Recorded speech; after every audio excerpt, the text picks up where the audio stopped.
ನಮಸ್ತೆ ಫ್ರೆಂಡ್ಸ್, ಇವತ್ತೊಂದು ಬ್ಲಾಗ್ ನೋಡಿದೆ. ಅದರಲ್ಲಿ ವಾಟರ್ ಪ್ಯೂರಿಫೈ ಮಾಡೋದು ಹೇಗೆ ಅಂತ ನೋಡಿದೆ. ಅದು ನಾನು ಇವಾಗ ಒಂಥರ ಬೇರೆ ವೇನಲ್ಲಿ ಮಾಡ್ತಾಯಿದ್ದೀನಿ. ಅದಕ್ಕೆ ನನಗೆ ಬೇಕಾಗಿರೋದು ಪ್ರೀ ಕಾರ್ಬನ್ ಫಿಲ್ಟರ್,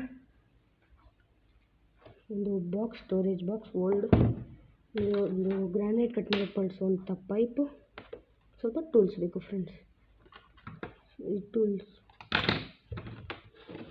ಈಗ ಇದರಲ್ಲಿ 2 ಎಂಡ್ ಇರುತ್ತೆ ಫ್ರೆಂಡ್ಸ್, ಒಂದು ಚಿಕ್ಕದು ಒಂದು ದೊಡ್ಡದು. ಒಂದು ಚಿಕ್ಕದನ್ನು ಈ ಪೈಪಿಗೆ ಜಾಯಿಂಟ್ ಮಾಡೋಣ ಫ್ರೆಂಡ್ಸ್. ಈ ಥರ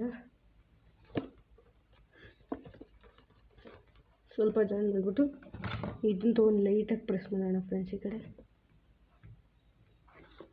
ಇದನ್ನೇ ಈ ಲಾಂಗ್ ಹ್ಯಾಂಡೆಡ್ ಪೈಪಲ್ಲಿ ನಾವು ಮಿನರಲ್ ವಾಟರ್ ಇರೋ ಬಾಟ್ಲಲ್ಲಿ ಇಡೋಣ.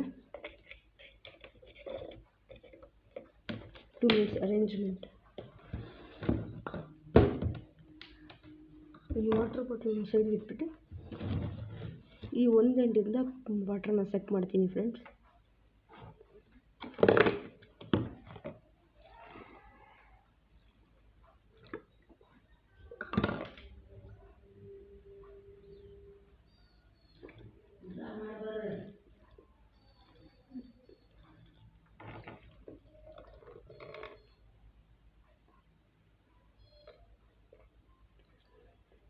ಈ ಥರ ವಾಟರ್ ಪ್ಯೂರಿಫೈ ಆಗಿಬಿಟ್ಟು ನೀಟಾಗಿ ಕ್ಲೀನಾಗಿ ಬರುತ್ತೆ ಫ್ರೆಂಡ್ಸ್.